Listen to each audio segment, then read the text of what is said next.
Great. Well, welcome to the Next Generation program. I'm Brian Henry, chair of the Antitrust Law section. I'm also in-house counsel with Coca-Cola in Atlanta. And I would be remiss not doing a little marketing for the antitrust section here before we get our program off this morning.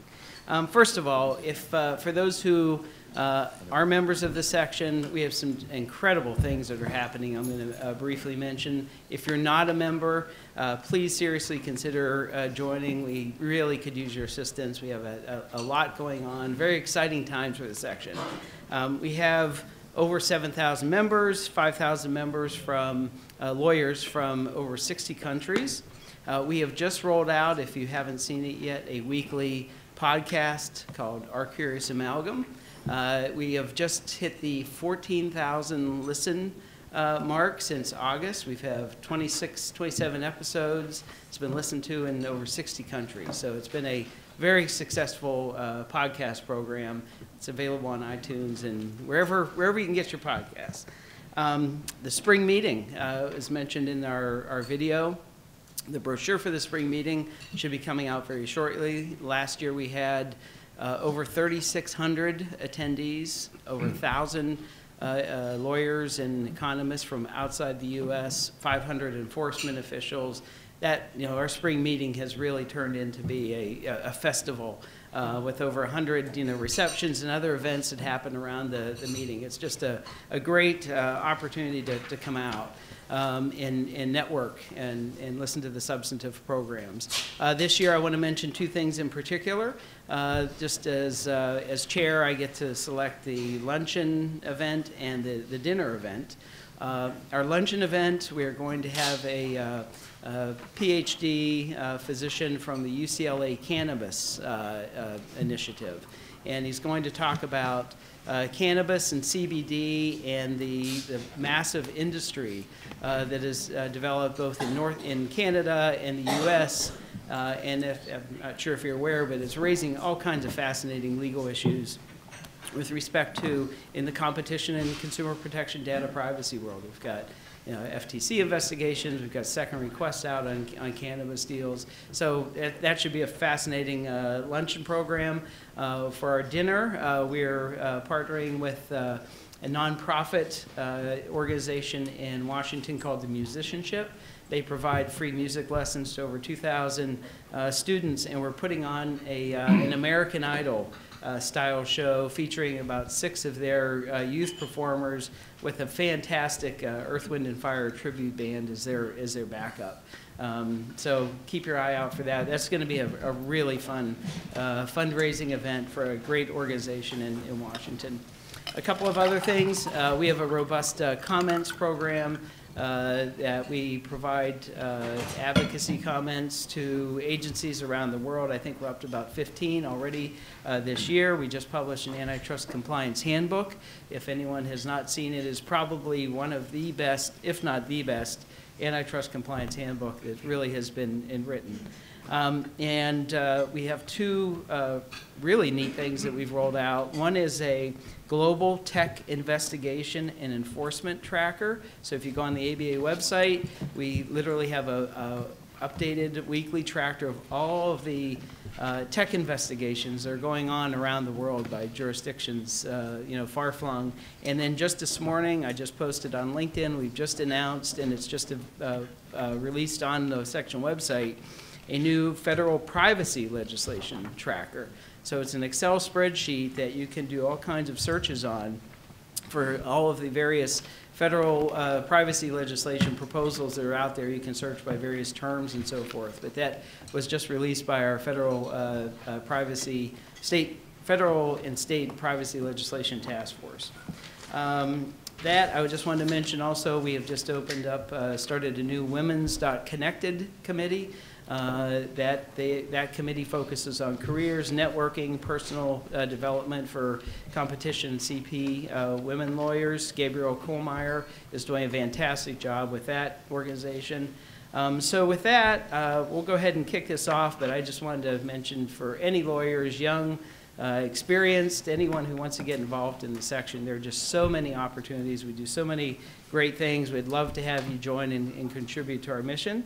And also, if you follow me on LinkedIn, I do every Wednesday a Did You Know post, something that's happening in the section, I just posted my 27th one, but every week identifying all the things that are happening in the section to keep everyone informed.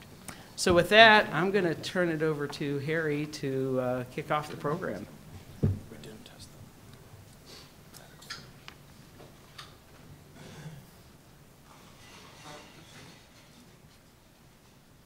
So thank you, Brian. If you're really interested in the cannabis market, Washington Square, I always tell my students as we're doing market definition, if you want to see a real market, just walk through Washington Square. But they know that. Okay, anyway, my name's Harry First. I teach here at the law school, as many of you know, and I'm here to do sort of the official law school introduction on behalf of our dean, Trevor Morrison. This is the 6th iteration of the Next Generation Conference. Our first one was in 2010. So we are now officially into our 2nd decade. Hard to believe. We do this every other year. But with all the scholarship that's coming out, maybe we'll do it weekly. I don't know. It's become very popular.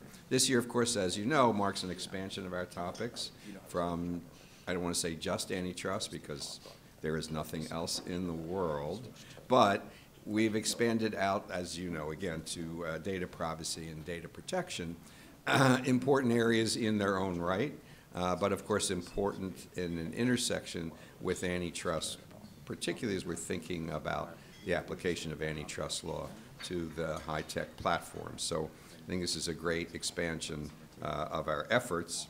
The conference, as many of you know, is really the brainchild or feverish dream of Danny Sokol, who thought about this and then pushed Ned Kavanaugh.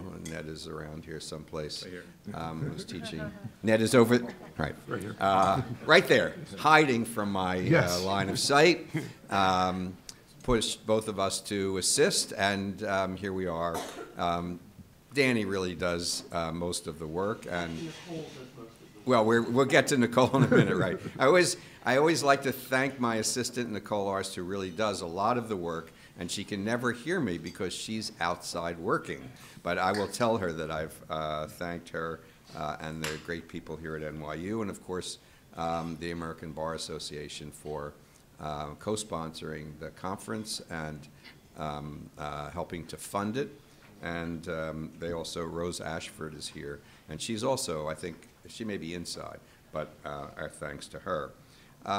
This has been a big hit, this conference, I think, in part because the idea of the audience is, although these are academic papers, the people who come to comment and who are here to think about and discuss also include members of the practicing bar. And I think this has been a very important part of bringing together academia and the insights of people who actually have to do this stuff from day to day and understand it in ways that academics might not. The antitrust bar is a great bar, very committed to antitrust and very intellectually minded. So I think my friends who come here for a day of stimulation, intellectual stimulation in a different sort, really appreciate it. So thanks to them for coming.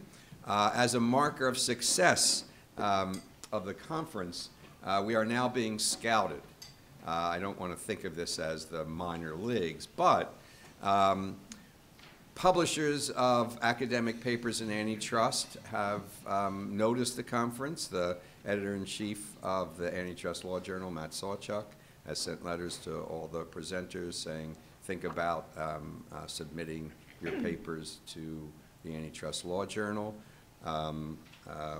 We have Sam Sadden, I don't know if Sam's here yet. They're right over there holding up a peace sign, I don't know why, but from CPI Chronicle is here to see whether papers might fit into CPI's format. We also have Nicolas Charby from Concurrence, who another publisher of antitrust articles is here because of the quality and interest of the papers being presented. So I think that is a great marker of where this conference has come to. And of course, I want to thank our paper presenters here and out there for coming and writing really interesting papers. Some of our presenters have been here before, which means that they will shortly not be next gen, but they'll be this gen. Some of our presenters, some of our commentators have been commentators before. I don't know what generation that makes us, and we won't say. So to all generations, I welcome you all here for a day of stimulating paper presentations and stimulating discussion. So we start. Thank you all. Thank you very much. Good morning, everyone. I would like to start by thanking the ABA and NYU Law School for organizing this event and for inviting me to participate. It's really a pleasure to be here in great company.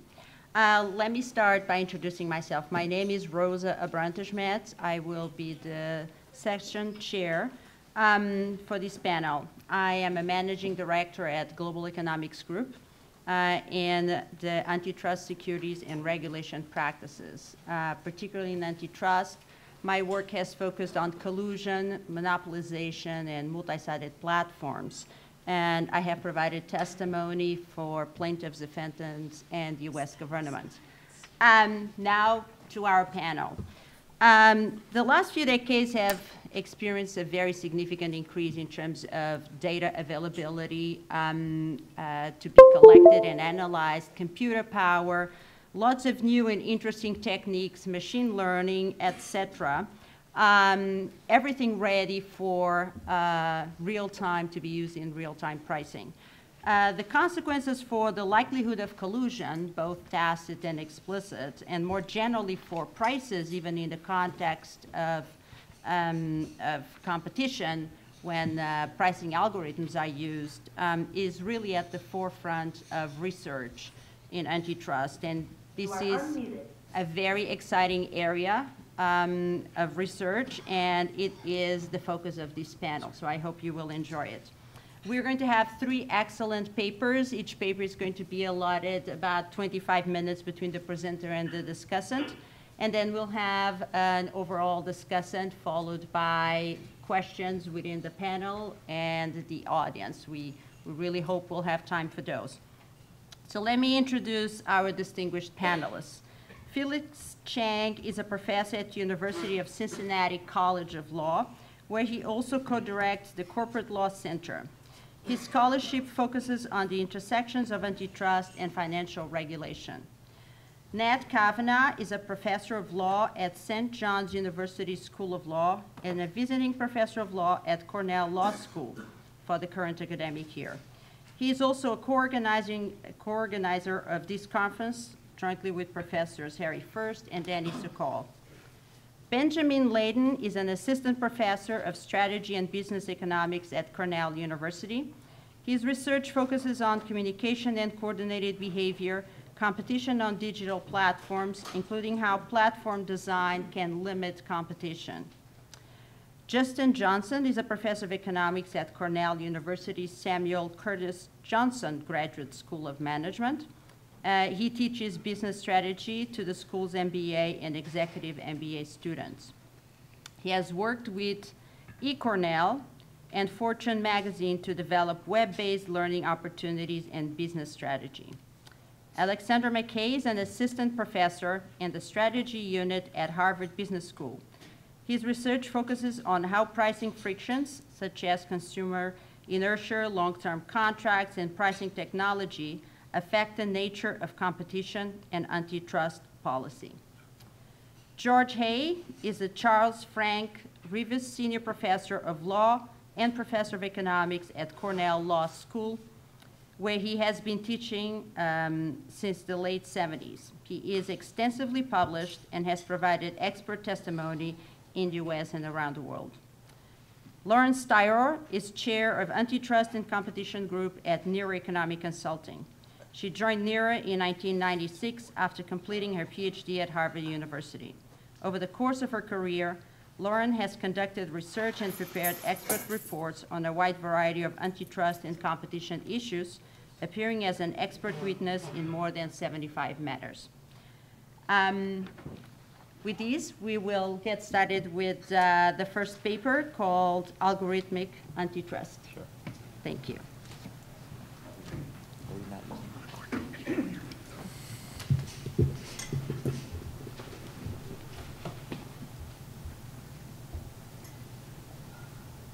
Sorry, I got to present from a platform. It's an internet-based platform. Here it is. Right, that's good. Well, thanks to everybody for having me here. Thanks to the organizers, Danny, Harry, and Ned, to NYU and to the ABA. It's great to be back here at this conference again. I'm going to present something that's probably a little bit different than the other papers that you'll see. So it's a work in progress that I'm working on with the Digital Scholarship Center at the University of Cincinnati. We have this big data project going on where we're doing machine learning on tens and hundreds of thousands of antitrust cases. So this is probably the only paper that talks about the use of machine learning and algorithms for good, not evil, or at least for academic research. I'll talk a little bit about the data set that we're using. And as Rowie mentioned, I work mainly at the intersection of antitrust and financial regulation. So the two questions that I thought would be really useful to get some machine learning on are, well, how do you define market power, and what's the balance between antitrust and regulation? I'm particularly interested in this balance between antitrust and regulation to see how federal courts think through competition consequences when they're dealing with a regulation that's been brought to suit. And this is also particularly useful for text mining. The technique that we're using is basically we're generating topic models, and these are statistical models where you feed a whole bunch of data through computers, and they'll begin to tell you what the probability distribution of certain terms over those data sets are. So one thing that I wanted to say before I present the visualizations is I'm going to break with tradition and say, if you have any questions, just shout them out. It won't count against it'll count against my time, and that's fine, but I think this being a process where we can all interact, we can see better how the process unfolds. So again, the two questions I'm looking at are, how do courts think through market power? How do they define market power? How do they think through market definition, market share? Or do they go to anti-competitive effects? These are questions that we have, varying degrees of a lot of different academic scholarship on, but courts are really inconsistent. And so to unleash these algorithms on, really a text-heavy corpus of cases is hopefully will prove illuminating. And again, the second question being the balance between competition concerns or antitrust and regulation. So this is the data set that we gathered. This is called the Harvard Case Law Access Project. I'm not sure how many people are familiar with this, but it took about 3 years. So the law library at Harvard Law School has uploaded and digitized every published decision in the United States. For federal cases, this is some 1.7 million unique federal cases. This is this huge body of cases. This is the source here. It's case.law. And the thing that's particularly good about this data set is it's easily extractable, and the data is very clean, so you can do some machine analysis very easily on this. Unlike trying to do big data research with Westlaw and Lexis, you don't have to negotiate these complicated licenses. And so we were able to just write some Python script and pull all these cases from the Case Law Access Project. Okay, so the platform that we built, the Digital Scholarship Center built this platform where it was funded by the Mellon Foundation. We have this grant of $1 million to write this platform that can do all sorts of machine learning. And the law school at Cincinnati is one of the partners with DSC. So other things they're able to see are, for instance, they're working with archaeologists to see you got all these excavation sites, Mayan excavation sites. You can visually see what the placement of bone is and then feed it into the machine, and they'll tell you, these are all like the types of scenery in which you can see when you excavate where bone is placed. Other things, there are a whole bunch of scientific analysis that they can do. For instance, you can get, they're partnering with the medical school to see how pain, what the word pain, what it's situated next to, what other words it's situated next to. So for this, I'm interested in looking at, again, market power in this balance between antitrust and regulation. So we've got two sets of data. So when you extract cases from the Harvard Case Law Access Project, there are 36,000 antitrust cases, federal antitrust cases. And there are 305,000 cases with the word regulation in it. You can further screen it down. So the first pool of cases, the antitrust cases, we can further screen for every antitrust case that has the word market power in it. And then in the second set of cases, all the regulation cases, we want every regulation case that has the word antitrust in it. So it turns out that we wind up with 2,591 federal antitrust market power cases and 7,308 federal cases where you have both the word antitrust and regulation. So let's begin to see a little bit of what the visualization looks like. All right. What I will oftentimes do is I'll start out with, say, this is, what the algorithm is a very basic machine learning algorithm that says, all right, you've got this pool of data. So for us, the pool of data is going to be federal antitrust cases that have been pulled from the Case Law Access Project. And then the algorithms can tell you what the probability distribution of certain terms are, and then they can cluster the certain terms into different topics. So whenever I begin the research, one of the ways in which you can do topic modeling is called PyLDA-Viz. LDA is this type of program that does topic modeling. And the thing that's useful is with LDA-Viz, what you see is in this grid format, the topics that you have. And again, bear in mind that the topic is what the machine tells you. So within the topic, you have the highest probability of co-occurring terms. So here you can see, for instance, that this is a really big topic, and it looks like some sort of topic where it's some sort of a lawsuit that's being filed. It's very close to this topic, where you can see the top terms being very similar, but it's very, very distant from these topics. And so these look like perhaps maybe some natural monopoly cases. These in turn are different from these cases. These look like some sort of merger cases. You can do a deeper dive into the data with different types of visualization. So let's go to the next one. So the next one is called Topic Browser. So I'll have 3 visualizations for each set of data that I'll present to you. So again, just to go back, we've got 2,500, about 2,600 cases. These are all market power cases. All right, so this is called Topic Browser.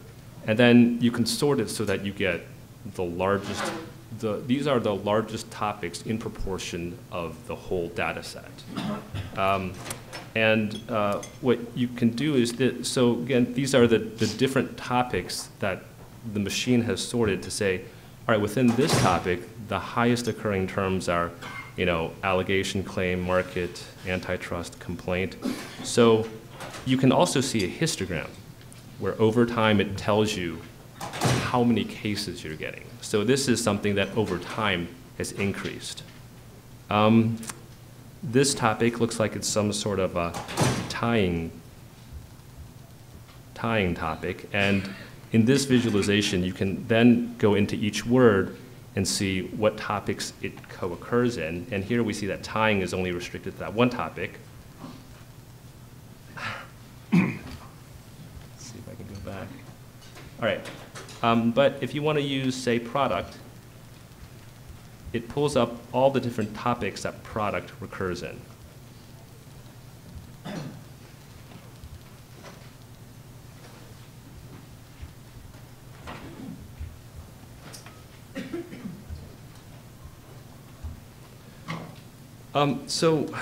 Why is this useful? Why is this helpful? This is particularly helpful if you're thinking through a question like market definition, because you see one of the terms here is relevant.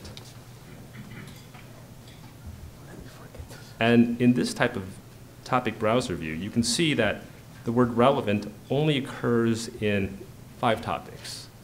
Well, we might infer that you've got all these market power cases, and maybe it's only in these 5 topics where the courts are really going through how are you defining the relevant market, how are you calculating market share in the relevant market. And so with Topic Browser, we get about 25 different topics. The question then will be, when all these other topics, how are courts thinking about market power if relevant is not one of the top words?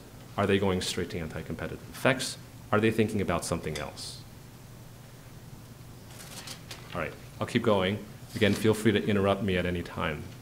Okay, so the other thing that's useful about the topic browser view is that it gives you this histogram, this global histogram over time. And what you begin to see then is over time, certain topics become less weighted. So these are the types of cases in which these top words tend to be less frequently occurring over time. The topics, in other words, diminish in importance in proportion to the entire body of antitrust market cases. So what are those? So you've got some cases like bank, these old bank unit state market, and then you can later click into the topic to see what those, you can actually see what the cases are because it'll tell you what the top documents, each document is a case. Then later you can read in Westlaw or Lexis to see exactly what are the considerations that the court had engaged in.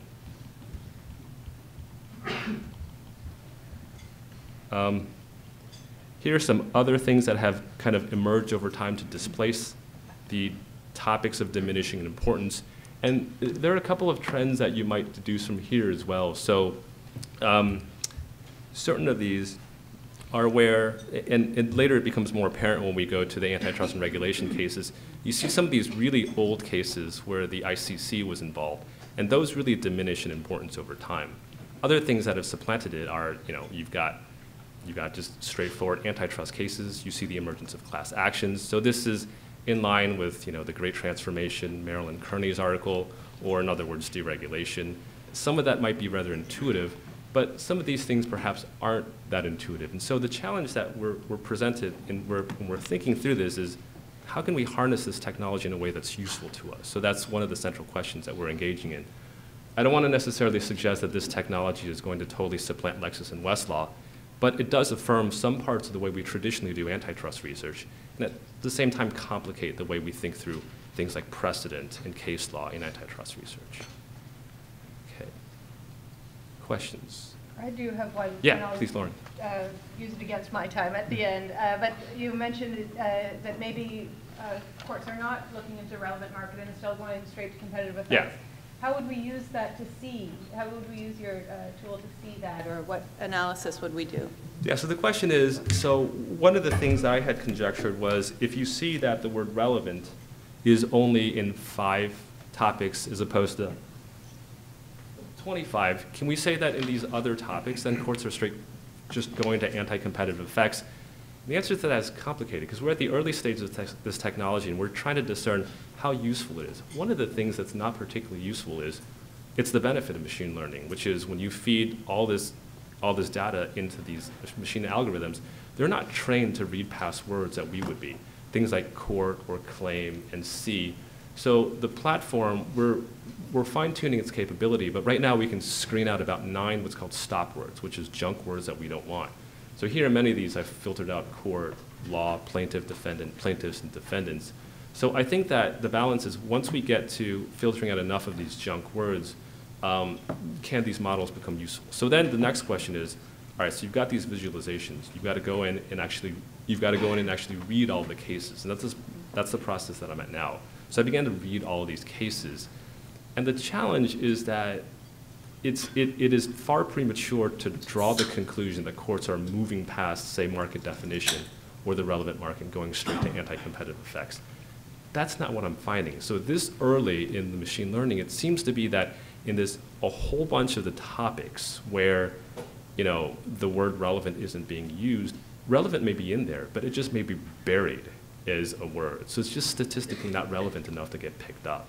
And you've got to read enough cases, and then you've got to balance, you know, filtering in all these stop words to be able to get at, to be able to deduce that. So far from what I've seen with the relevant market, it's not necessarily, and a lot of these are cases where, you know, market power might be an element of the offense, like tying cases. So courts are just brushing past these, but they're getting picked up in the algorithm. So I think the hard work now is to read the cases and to continue to fine-tune this methodology, because the people who have devised this topic, a lot of them were at Stanford, and they use topic modeling to see, like, you know, to model all dissertations at Stanford over time, how they have evolved. It's this iterative process. You've got to keep going back and see where the weaknesses in the machine. So the other challenge, I think, is that as we're working through this methodology, we want to make sure that it's open source and that the antitrust community can use it, because there are now, private equity funded vehicles that are doing this type of stuff, and we want to make sure that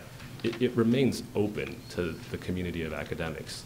I only have a few minutes, so I'll show you the last. I don't have time to get to the whole, all the other results, but the last thing that I'll show you is the final visualization of the three. This is really beautiful, called multi-level visualization. It gives you a bird's eye view. So what it does is it concatenates not only the topics, but it gives you clusters of topics. So you can see that, say, market power cases might be broken down into these types of, these whole pools of clusters. And then you can later go into, you've got Microsoft here. And by the way, one of the counterintuitive things that we found is that I thought in going through all the market power cases, you'd see words get picked up like, I don't know, Alcoa or a Lorraine Journal. The only case that's consistently picked up is Microsoft.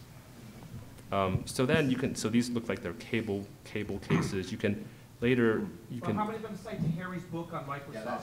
Yeah, that, that we can figure it out. So I'll make sure to put Harry first as one of the words I want picked up. This you can also see, if you get a topic, it'll also bring up the top results. And the other thing to see is the circle view, which is, it's really cool. It shows you the terms that are co-occurring across all the different topics. So agreement is this word that you would probably expect in all these market power cases. If you can find an agreement, it's a lot easier to settle or to find for the plaintiff. And then commission here isn't picked up by that many terms. So. There was a question. Oh, there's a question. Yes, please. Yes, I have a question. Supposing your hypothesis on market power and you're trying to discern how the judges determine market power. Yes. Supposing your hypothesis is that they don't. Right. They have that it's instrumental. Right. That they know where they're going. Right. And they will put the terms in that are the most magic terms. So Ohio against American Express and the two opinions is a good example. How could that, and how could your machine learning pick up what is actually an instrumental decision first and putting in the magic right terms in second? Yeah, so the question is, how can the machine pick up what's an instrumental decision first? Because there may be certain magic words that a judge may use because the judge knows where she's already going to go. Yeah, so I think at this point, I think the way to do it is to just, once we get these machine-generated topics, to begin to review everything to see if there are certain patterns. I'm at the earliest stages of review. Right now, I've only gone through maybe dozens of cases as opposed to hundreds. I think that there may be a way, once you read and then once you catalog the decisions, to say if you've got an instrumental decision, and maybe this is where a judge knows that she was going to go anyway, these are the co-occurring terms. I'm not quite there yet. That's one of the things that I'm struggling with, which is how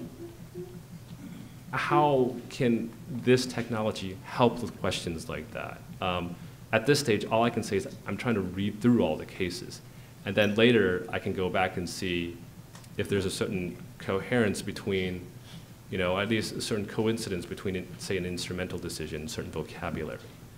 I think it's a little early to tell. I'm not entirely sure yet. Yeah. What happens when you put in rule of reason? Because I am an antitrust litigator on the plaintiff's class action side, and we stay as far away from market power as possible. Right. And so if the rule of reason is going to apply, you have to deal with market power. So what does the picture look like when you look for rule of reason? I don't know. If we have some time, we can work on it together. I haven't played with rule of reason yet. I'm just going to recommend to you that if you do that, you'll get to a really great bed of cases that will help you look at market power decisions that are offered. Okay, thank you. You got it. Great, thank you. My time's up. Thanks.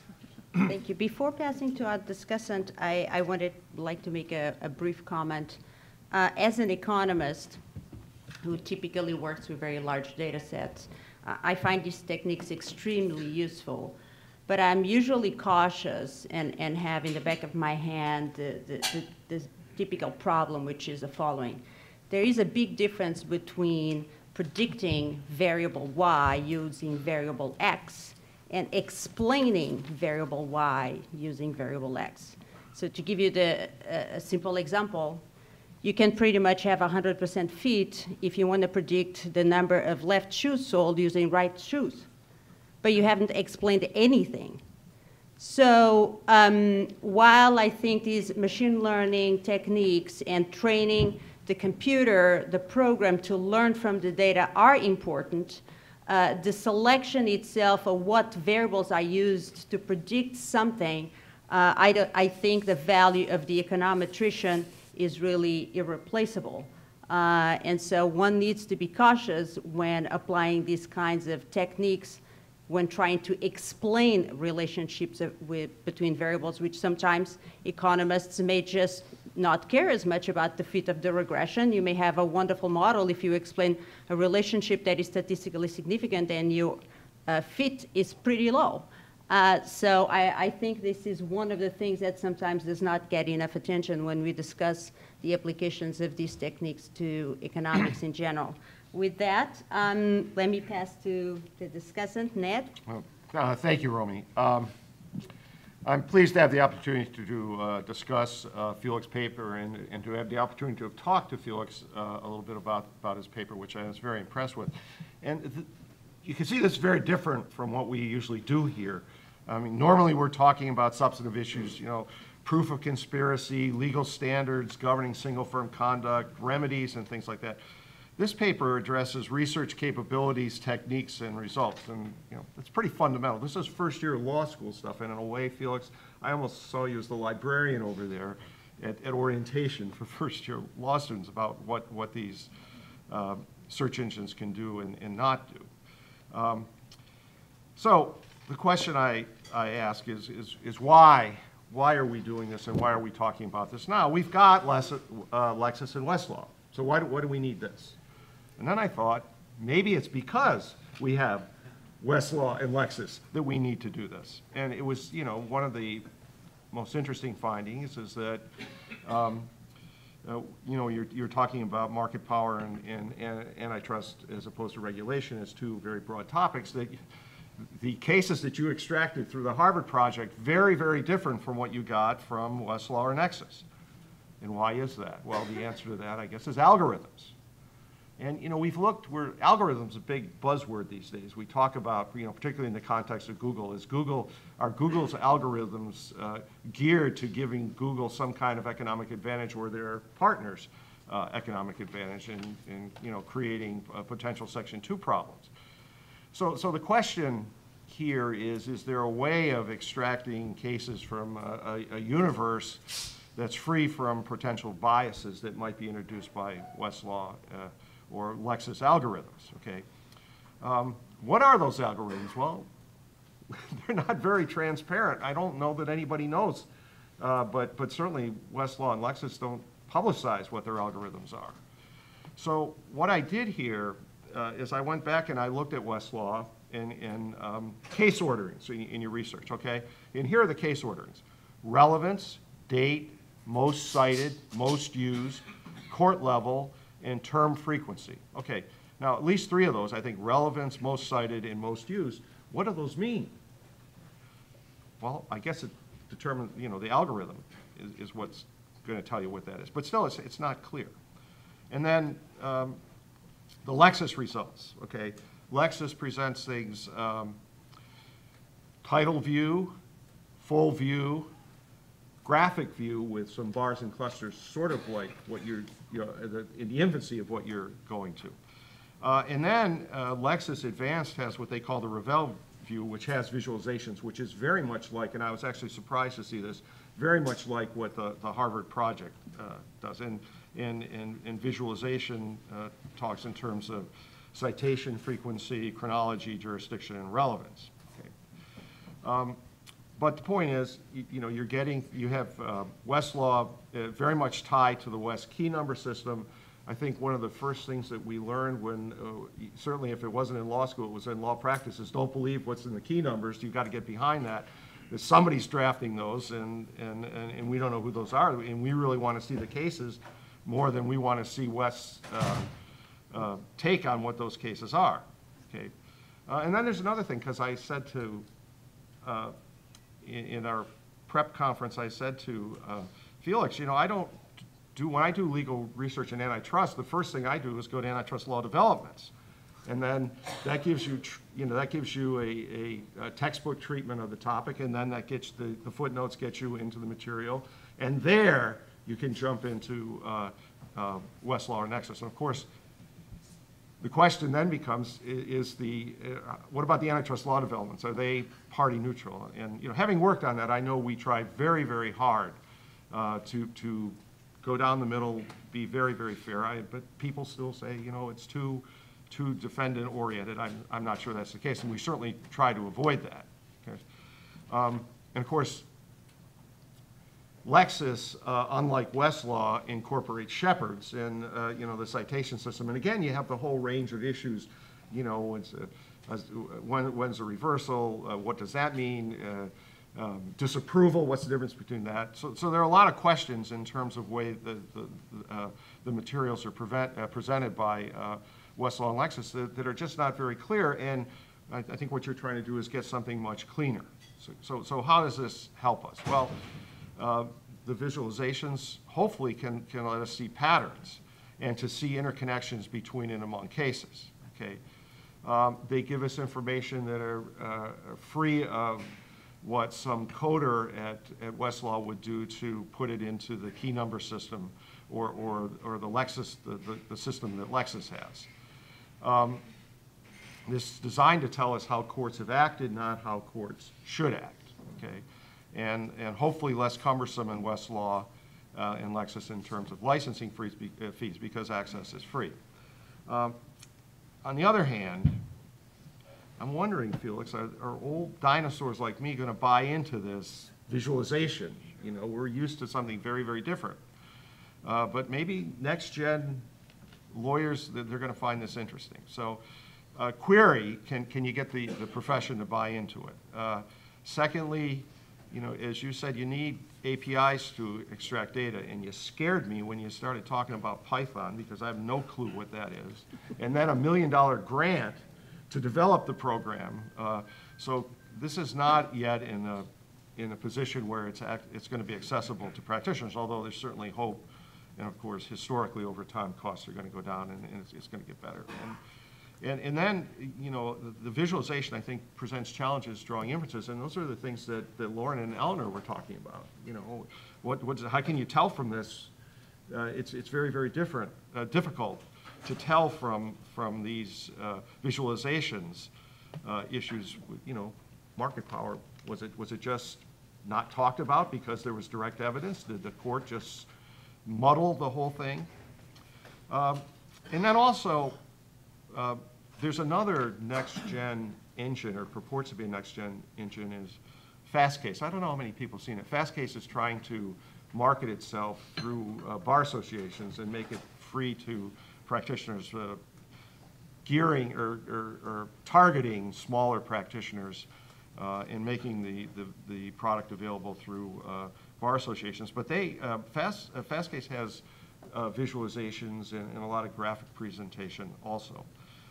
But I think, you know, at the end of the day, I think we may be on the brink of a sea change, and indeed we're looking at the next generation of legal research, but we still have a lot of questions to ask and to answer.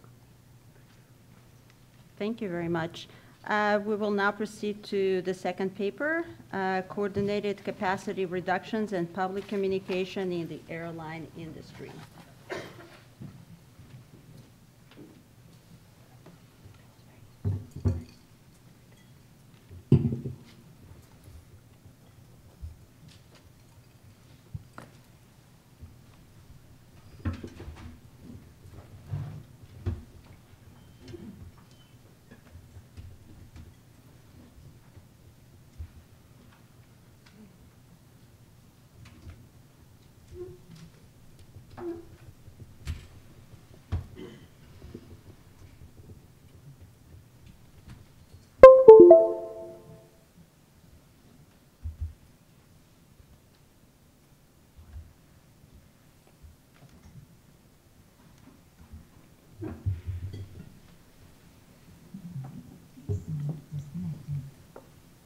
Okay, pardon me. So thank you very much to the organizers for including us on the program here. So I'm going to be talking about a paper that's joint work with Grab Ariel and Federico Chilberto, both at the University of Virginia.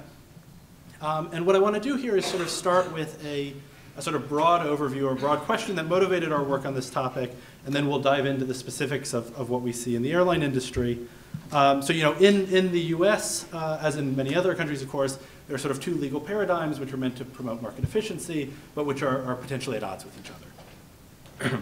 So on one hand, we have antitrust laws, right, which forbid communication between firms to deter collusion. On the other hand, we have these financial regulations, think like Reg FD, that are meant to promote transparent communication between publicly traded firms and their investors or potential investors.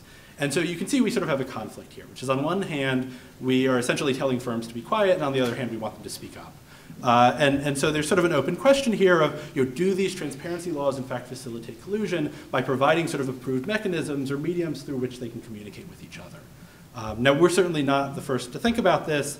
So to quote from a report from the OECD from a few years ago, you know, information exchanges like, for example, quarterly earnings calls, which is what we're going to look at today, can offer firms points of coordination or focal points while also allowing them to monitor adherence to an existing collusive arrangement, right? And so there's this sort of broad policy question here, which is, you know, what information should firms be allowed to share in the public, or in public, so that we can sort of keep investors well informed and keeps markets moving efficiently, but also without sort of encouraging collusive behavior. Now that's a very lofty question. It's not what I'm going to answer today.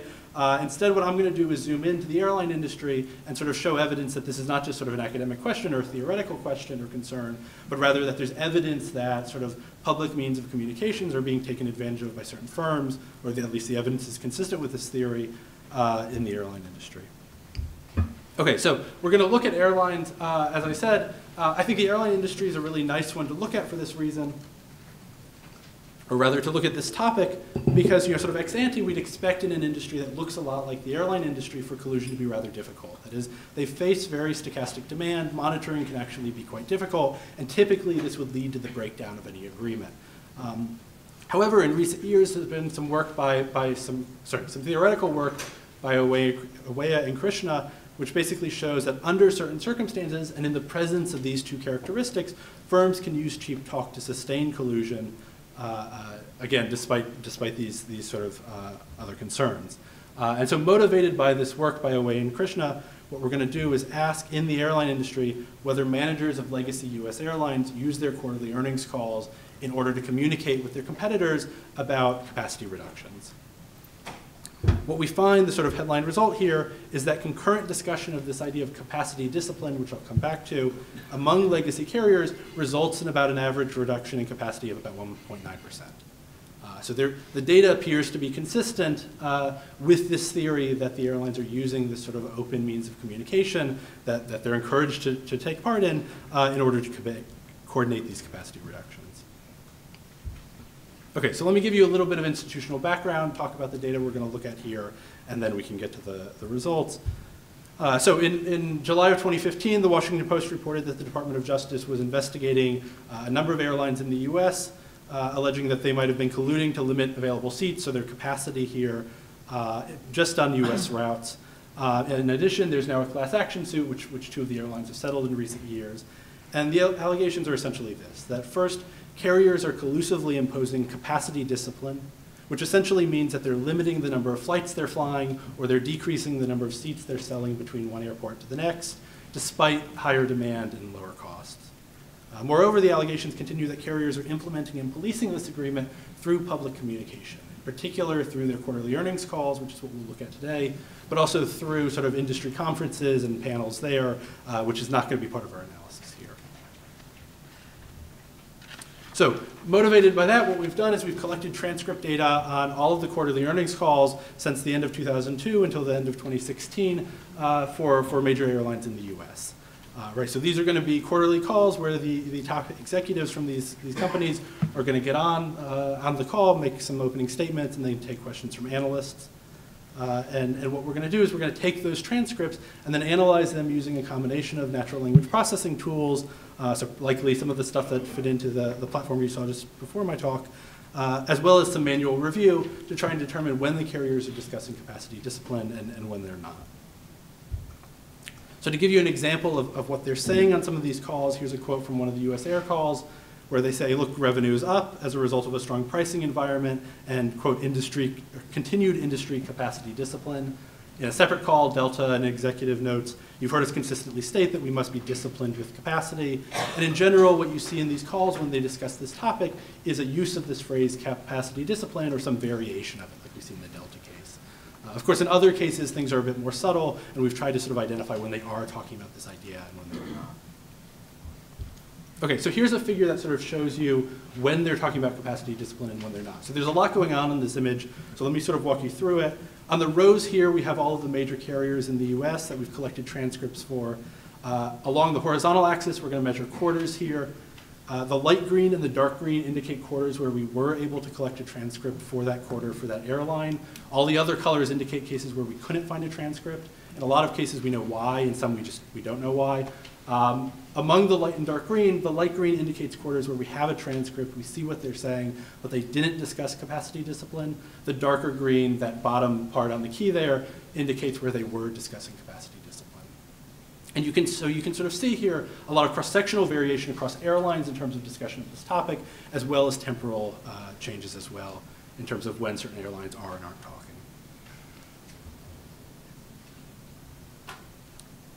So once we have all of that text analysis done, we can combine this information with some sort of fairly standard data on the airline industry about the routes they're flying and the capacities for those routes. What we're going to do is define a market at the airport pair level. So think of a flight from Ithaca to Philadelphia as a market. We're also going to distinguish between separate airports within a city. So a flight to JFK is going to be considered a different market than a flight to LaGuardia. Once we've got all of that data sort of cleaned and ready, what we're going to do, and this is going to be sort of the key variable for our analysis here, is we're going to define this variable that I'm going to call capacity discipline. It's going to be defined at the market M level and the month T level.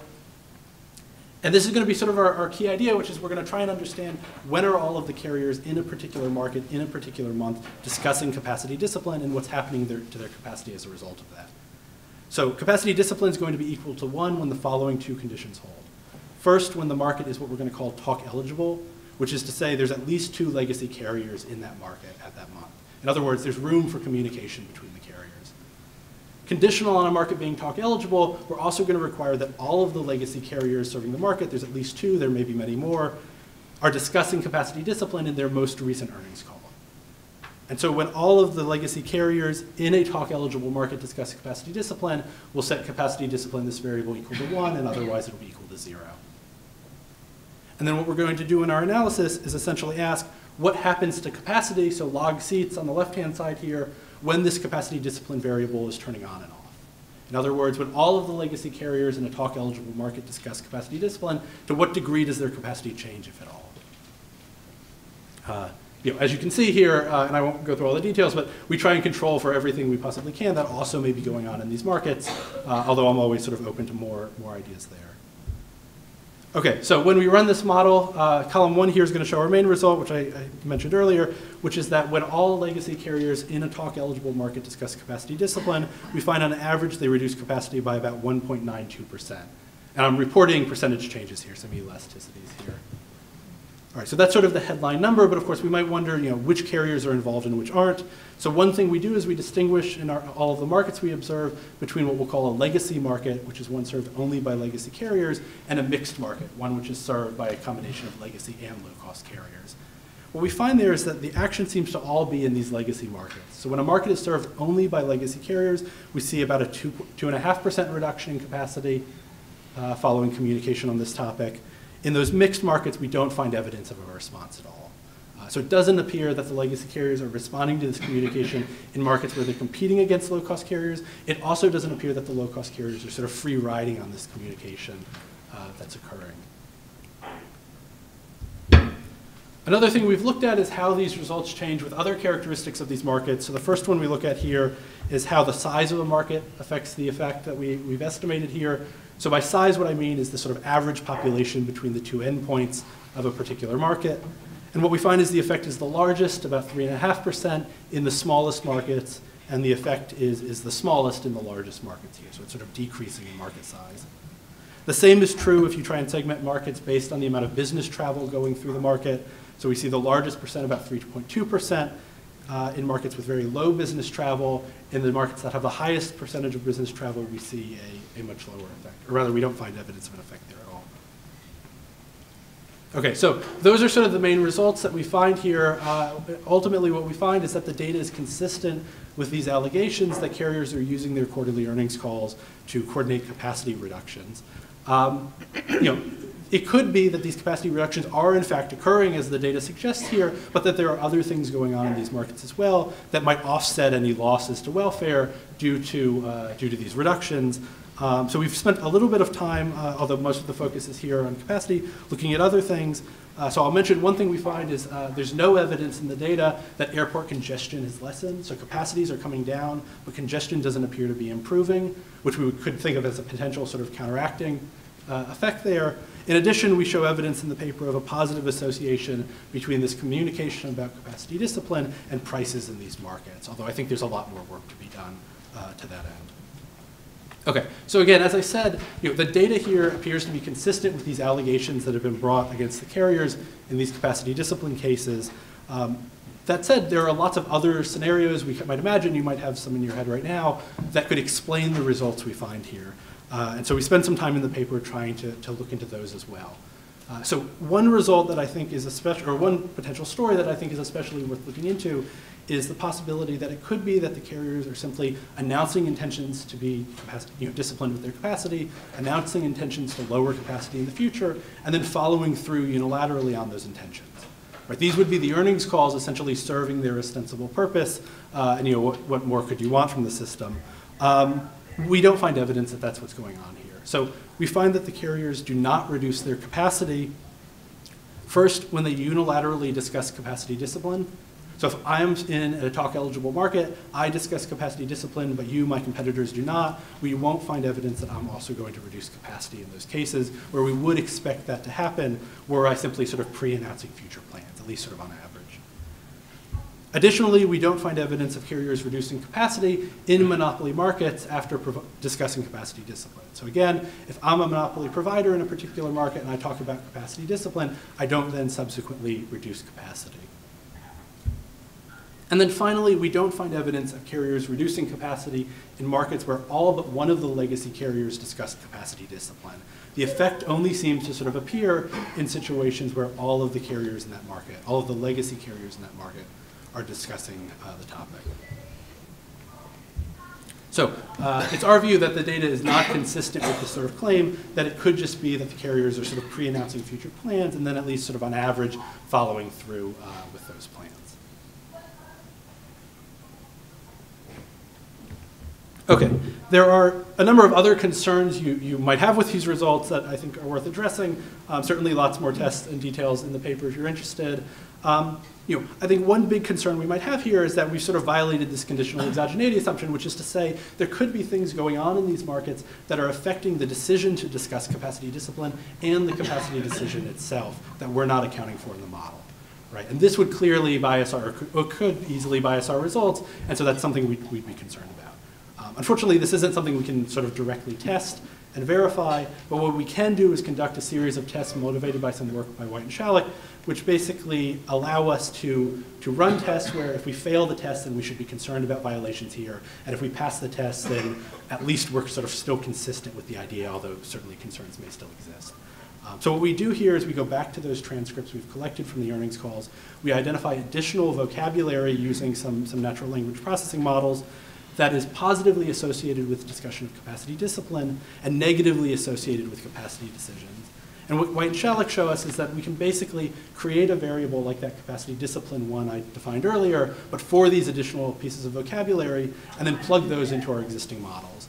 And if we find an effect on those additional terms, those additional words or phrases, then we should be concerned that there's some sort of violation here. Running this test for several words and phrases, we don't find evidence that we're violating the assumption here. So again, not a proof that we've satisfied it, that's not something that we're able to do, but at least should be somewhat reassuring in interpreting these results. The final concern here is that, the capacity discipline variable that I've defined is a function of whether or not a market is talk eligible, whether there are 2 or more legacy carriers serving that market. Moreover, whether a market is talk eligible is a function of the market structure, who's serving that market, which is of course endogenous, right? Firms are choosing which markets to serve, and so that could easily lead to bias in our results as well. So we try and address this concern as best as we can using a control function approach. So basically, we're going to instrument for the possibility that firms are advantageously selecting into certain markets, using some information about how far the endpoints of a market are from the carrier's closest hub. Here again, we find similar results to our main results, and so we're not too concerned about bias in this sense either. Okay. So let me just wrap up here. So again, this project is sort of motivated by this broader question, which of course I'm not answering today, but this broader question of to what extent should we allow firms to engage in public communication about strategic decisions. Of course, on one hand, we have these financial transparency regulations which actively encourage it, and for good reason. On the other hand, that may put it at odds with antitrust laws, which prohibit communication on these sorts of topics. And what we've shown in this paper is this is not just sort of a theoretical concern, that in this industry at least, the data is consistent with this idea that the carriers are using a form of public communication in order to coordinate behavior or decision-making with each other. So ultimately what we find is that when there's concurrent discussion of capacity discipline in these talk-eligible markets, capacity is reduced by just under 2%, although there, as you saw, there's some variation across different types of markets. We show this evidence is isolated to just the legacy carriers. And then finally, we show our finding is not explained by the carriers simply using their earnings calls sort of as intended, as we might hope. So that's all. Thank you. Thank you. We'll move on to our discussion now.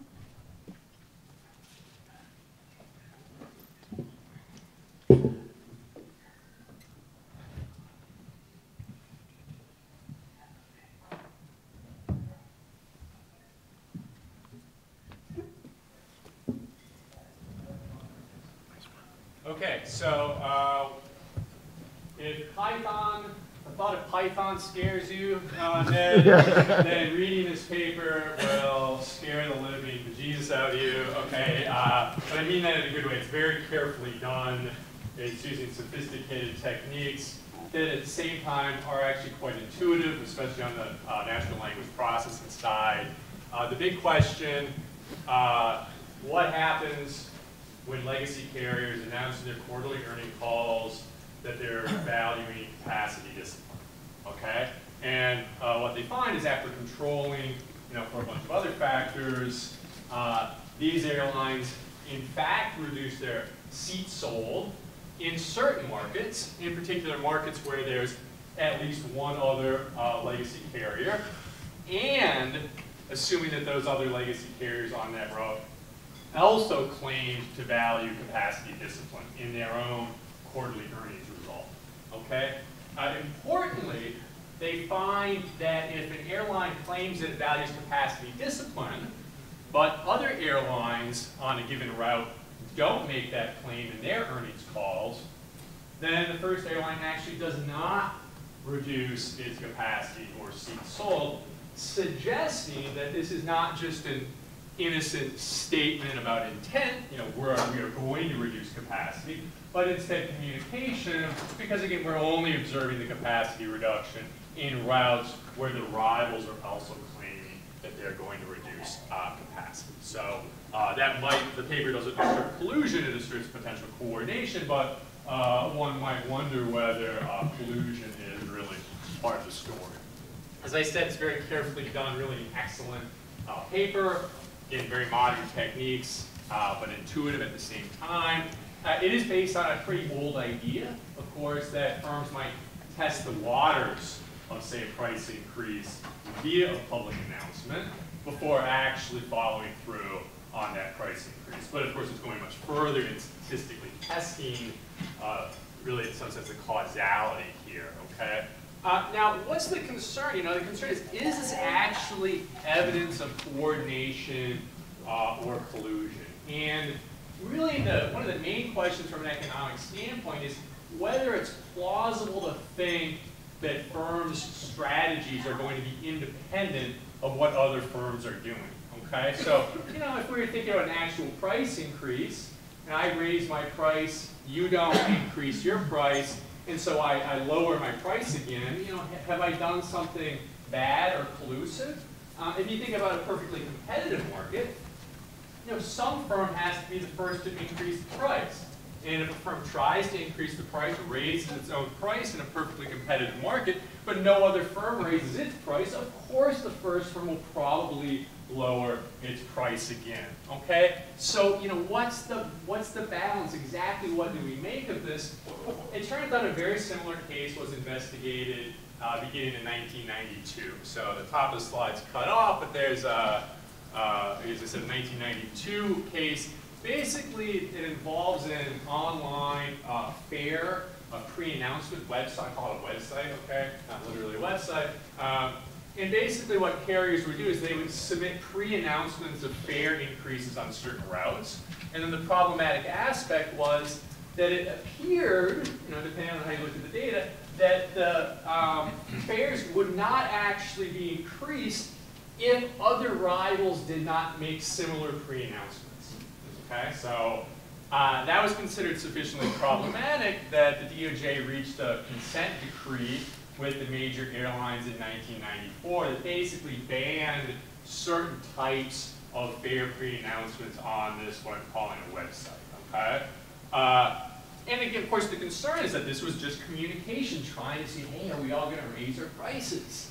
Now, what's interesting is the decree specifically permitted certain actions. And in particular, roughly speaking, the decree permitted the following. If I claim that I'm going to increase my prices, and I in fact increase them, it's fine if I immediately lower the price again if you, my rivals, don't follow suit. Okay, so that's something that's specifically permitted under the terms of the consent decree. So coming back to Ben's paper, I think an interesting question is, do airlines that claim capacity discipline at least temporarily reduce capacity in markets, even if their rivals in those markets don't claim capacity discipline? Basically, the paper argues now that they don't do that. They say, look, if my rivals don't claim capacity discipline, then I don't actually lower the number of seats in the market. But they're looking at a quarterly level. Okay? A quarter is a long time in a very volatile market. And so to the extent you could get more precise data, it would be very fascinating to know whether or not firms that make these capacity discipline claims at least temporarily follow through. And if they try to reduce capacity, but other airlines don't follow suit, and then they go back and raise their capacity again, that's actually in line with the permitted exceptions to the consent decree. On the other hand, if you find that there are never these temporary seat reductions, that appears to violate this now expired consent decree, and perhaps is a little more problematic. As I note here, the earnings calls also don't specifically reference particular markets. And so you can imagine if you were arguing on the defense side, well, maybe not, I'm not a lawyer, but I imagine that, I could say, well, so they said this thing in the earnings call about capacity discipline, but they've got hundreds of routes, a quarter's a long time. What exactly am I supposed to make of some of this? Another interesting aspect is that the sample here actually starts in 2004, which, as I stated, is actually the year in which the consent decree ended. So I think an interesting thing to do in the paper, or maybe another paper, would be to ask, hey, when do airlines start using this capacity discipline language? When do we start observing effects of this language? Is it right around 2004? Is it in 1994? Is this sort of a clear substitute method that airlines have adopted to get around the consent decree in terms of fare pre-announcements? The last thing I want to mention is that the paper does a really excellent job in going through a lot of robustness checks, okay, and there's some cross-sectional analysis.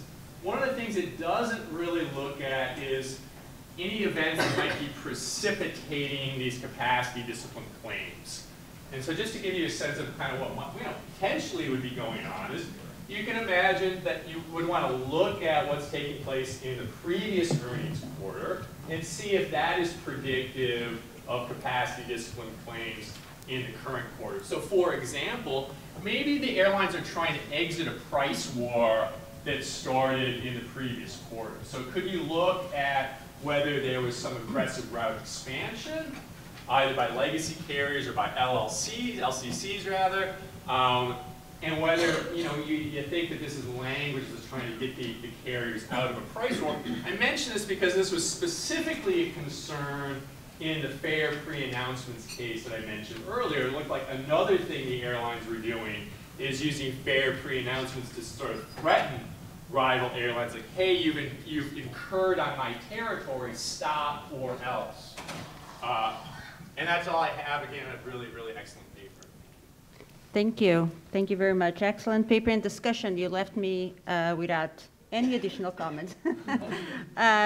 Obviously, I think that I just wanted to say one small thing about the paper. I think at the end of the day, this comes to the distinction also, even if there is some sort of signaling, which may likely be the case, whether this is tacit or explicit collusion. And that is not something that a model of this type, an empirical analysis, could really differentiate. I was even though the paper does do a lot of really good robustness tests, I still do not think that it really controls, and maybe because it's really not feasible to, for the relevant market conditions in each of the markets, that is actually potentially driving the capacity to be announced, that we expect that market conditions are going to be weak next quarter, so we're going to reduce capacity. And the more of them say they reduce capacity, the strongest the signal, and the stronger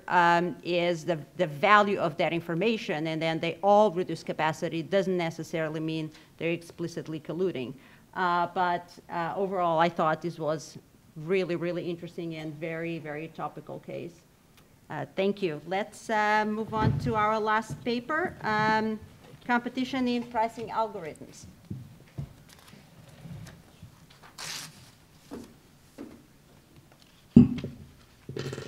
Thank you all for having me here. And I believe George, okay, that was probably a mistake. Right, Professor Hay will be joining us on the screen. Via webcast. Okay.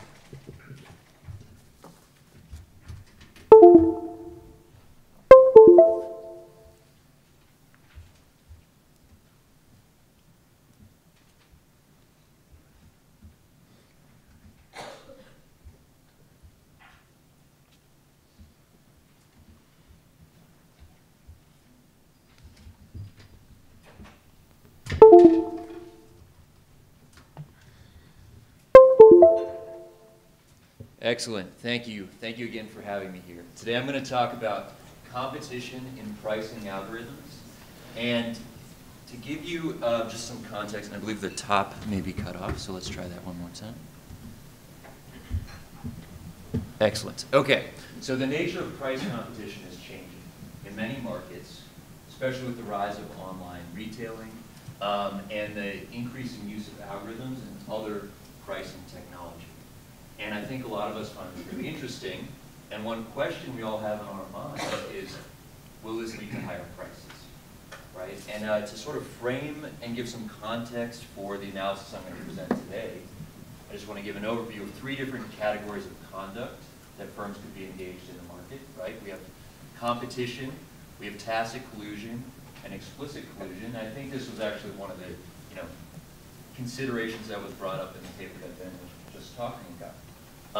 Explicit collusion being the presence of an agreement, tacit collusion being coordinated conduct between firms, whereas explicit collusion is, when it comes to prices, is illegal, and tacit collusion often falls actually in the legal gray area depending on the different practices. Competition, the independent profit maximizing actions of different entities, different firms, is legal, okay?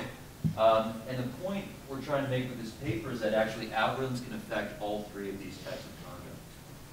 And what we're going to do in this paper is analyze how algorithms can affect competition in the market. And it's sort of an interesting angle, I think, for this paper, for this particular conference, because some of what we're going to be doing is looking ahead, right?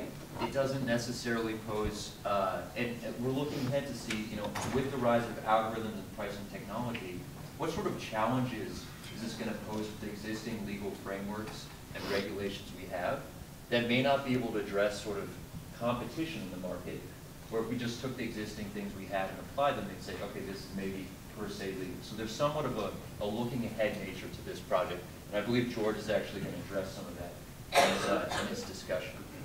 So we're going to investigate how pricing algorithms affect competitive outcomes.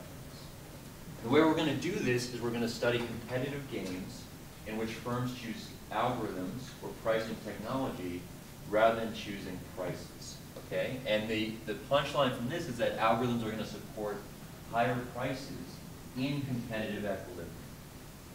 And there's an empirical part of this project too, where we're actually going to show a novel data set of detailed high-frequency prices from 5 different online retailers. What we're going to find in the patterns we see in the data are patterns that are consistent with the predictions of our theoretical model. To give you a sense of what that looks like, here's a time series of this exact same product sold on 2 different online retailers. So the 5 retailers we have are the top 5 of the top 10 online retailers, and the top 5 for the category of allergy products. That's what we're looking at here. So one retailer, you can see 2 very different patterns. One retailer, pretty stable prices, the line in blue. That retailer changes price on a weekly basis. The retailer in red can change price at a very high frequency within an hour. And you also see a lot of variation over time in terms of what that price level is. I just want to highlight here that 2 very different pricing technologies built at the exact same retailers. So stepping back a little bit, you know, and Ned actually kind of brought this up a little bit. What is an algorithm? Okay, so we're going to use a pretty straightforward definition here. An algorithm is just a set of instructions to perform a calculation, giving an initial state or a set of inputs. Okay, so what does that mean for pricing? Well, for pricing, it means you replace a human agent with a formula. And what are the implications of that? Well, that means, well, maybe you get increased sophistication. Okay, and that's where a lot of the existing concern has been on the potential for algorithms to lead to collusive behavior. Have any of you read an article, either academic or in the popular press, about algorithms and cartels or algorithms and collusion? Lots of nods. Show of hands, show of hands. I would guess it's a majority of you all, because this is the thing. So it definitely affects sophistication, and that's been a concern so far. But algorithms also affect the frequency of pricing. Right? With increased technology, you can change prices frequently. And they also provide, in some sense, the short-run commitment. Because I've set a code, and the prices that I update are going to be at a higher frequency than the code that I actually update. And the punchline from this is, as a consumer, you should be very concerned. Okay? Because these are 3 different ways that algorithms can affect the nature of price competition. So what am I going to do with the rest of the time here? Well, first I'm going to talk about this second element of pricing frequency and how that can affect outcomes in the market. I'm then going to talk about this notion of short-run commitment by actually developing a model of competition in algorithms.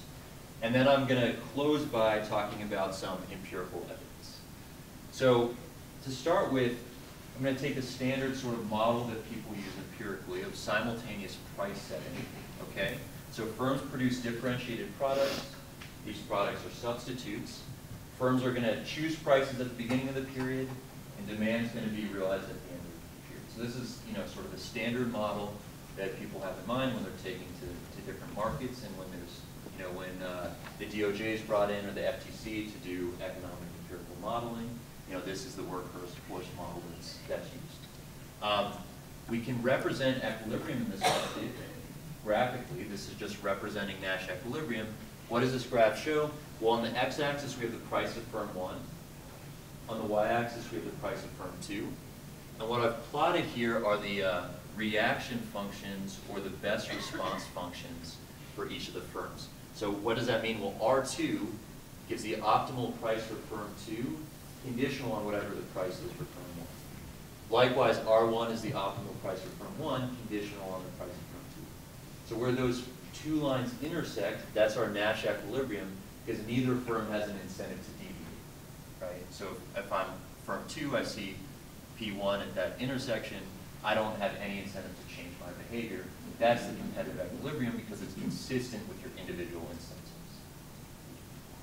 So what happens now if we move to a world where they have asymmetries in pricing frequency? So suppose firm 2 adopts a technology that allows it to update its prices at a much higher frequency. So what's going to change? Well, we know that firm 2 is still going to price on its best response function. It's so optimal for them to price, along the best response function as a function of the price of firm 1. But what about firm 1? Firm 1 can now anticipate firm 2's reaction because firm 2 has a higher frequency technology. So if I'm firm 1 and I'm looking at this behavior, I know firm 2 is going to price on this line. Well, I'm not going to pick the Nash equilibrium price. I'm going to pick a price that's higher, so this is further to the right of firm 1, that maximizes my profits conditional on the reaction of firm 2. So the intuition for this is sort of like price matching that some of you may be familiar with. If one firm can commit to price match, then that softens competition from the other firm because they know that that firm is going to match the prices. And this is one way that they can do it through the changing pricing frequency.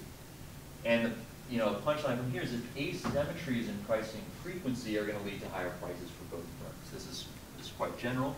And then sort of at a high level, just pointing out that pricing technology is going to change the nature of competition. Okay, sort of like Stackelberg competition. We move to 3 firms, the logic stays the same. So here we have 3 different technologies. Firm 3 has the highest frequency pricing, slightly edging out firm 2, firm 1. So relatively, if you have better frequency, you can undercut your competitors. So that's why you see this declining prices with frequency. But the punchline here is, if they're all pricing simultaneously, they'd be at the dash line, right? So the prices are elevated relative to, our standard notion of competition in the marketplace.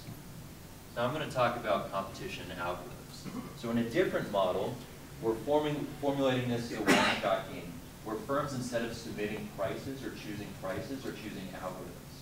An algorithm is a function sigma, which is a function of observables in the market, say demand forecast, etc., but also crucially could depend on your rivals' prices.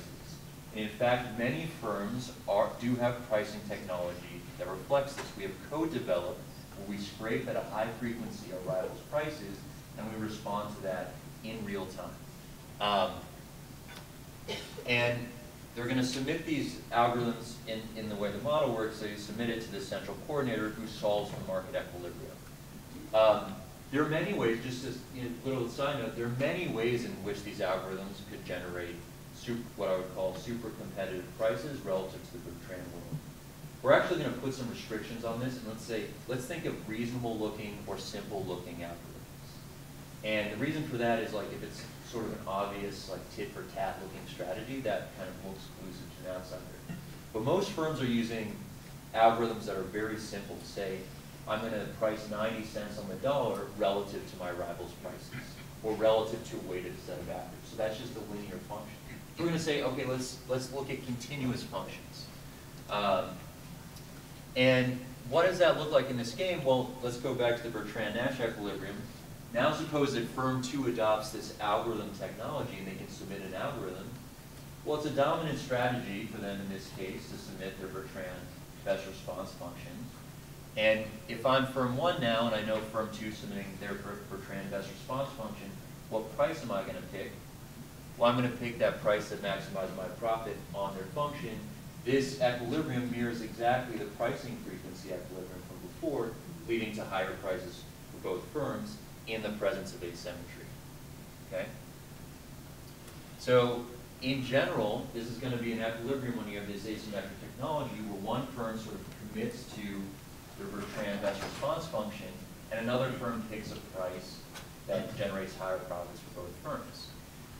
Now, one immediate consequence of this equilibrium is that it's actually not an equilibrium for both firms to submit their Bertrand best response functions. Let me interpret that for you. We get asked, you know, and I think a lot of people are wondering this, will algorithms lead to competitive prices? Okay? And basically this result was saying it's not an equilibrium for both firms to submit the Bertrand best response functions means no. If I know you're submitting your best response function, there's a unilateral incentive for me to deviate and generate higher prices for both firms. And just pick simple pricing technology. So algorithms cannot be competitive in some sense in equilibrium if they're depending on rivals' prices. What about collusion? So here, you know, in this model, suppose this is a collusive equilibrium. Algorithms can support the collusive equilibrium in this very simple setting, right? I sort of abstracted away from learning and everything else that could be going on in the market to really get at something, you know, that's quite fundamental. And with a very simple way they can support this collusive equilibrium, algorithms that look like this. So these are linear functions of the rivals' prices. Now this can pose a challenge to us who are observers on the outside looking in, because if you were to tell me, like, you know, here's your algorithm, this is this linear function of the rival prices, in some sense that looks competitive, right? And in fact, qualitatively, it's very difficult or impossible to distinguish that from a Bertrand reaction function, right? So something that might appear to be competitive without knowing the details of the market could also be producing the collusive outcome. So let me just close by presenting some empirical evidence related to this based on the data we've collected. We have high-frequency pricing for the 5 largest online retailers of allergy medications. 9 months of data, very specific products. So like a 24-pack of Tylenol would be the type of product we're looking at. And we're going to compare those across these 5 different retailers. So here's 80 count of Xyzal tablets across all 5 retailers. Again, just differences in the pricing technologies that are available to both, to all 5 retailers. And one thing that was very interesting is that when we dove into the data, we saw very consistent pricing patterns across retailers. So different retailers had different pricing technologies available. To show you that, well, the first cut we can do is cut it by day of the week. All right, and I'm leaving these retailers anonymous for now. You know, for potentially in the future we'll be able to release their names. But take retailers A, B, and C. Okay, very different rates of price changes in any given week. Retailer A way more price changes than B, who has more price changes than C. But across the week, these price changes are pretty evenly distributed. That's in contrast with retailers D and E, where a vast majority, in fact, we think all the real price changes are occurring only on Sundays. Right? If we further cut by the time of day, what we also see is that retailers A and B have pretty consistent price changes throughout the day. Whereas retailer C, all their price changes essentially occur around 6 a.m. Retailer D and E, their price changes sort of start happening around midnight. Now, taking that account with the day of the week analysis, we can actually back out when they run their pricing update scripts, right? Like this is just operationally a thing that different retailers have. Retailers A and B sort of have flexible pricing technology that allows them to respond in real time. Retailer C runs an update script daily at 3 a.m. And retailers D and E run their pricing update scripts weekly on Sundays at about midnight. So our theory that we sort of developed earlier means that this is going to predict higher prices relative to a world in which they're setting prices at exactly the same time. And if we look at the average price difference across retailers, we see patterns that are sort of consistent with this model, okay? So here on the x-axis, I've plotted pricing frequency. So retailer A has the most frequent pricing technology. This is in terms of the median difference between price changes. And what you'll see, and then these prices are normalized, but what you see is declining prices with their pricing technology. So better pricing technology, you're better able to undercut your rivals. And you know, this could have the effect of softening price competition. Of course, there are other factors that could play into these price differences. And these are very large price differences, 30% difference on average between A and D and E. But we do think that, you know, our theoretical results are real. Like there's some bite to that if you're going up against this very high frequency retailer. So what we do is we do a calibration exercise. We develop a demand model that we can fit to the prices and the shares of these different retailers to allow for very flexible substitution patterns between them and differences in demand factors. Okay, so we calibrate this model. We fit it to what we observe as their pricing technology, and then we simulate a world in which we gave them all simultaneous price setting behavior. And what that's going to allow us to do is isolate the effect, at least taking this, you know, if you took this model seriously, the potential impact of the differences in pricing technology to increase prices.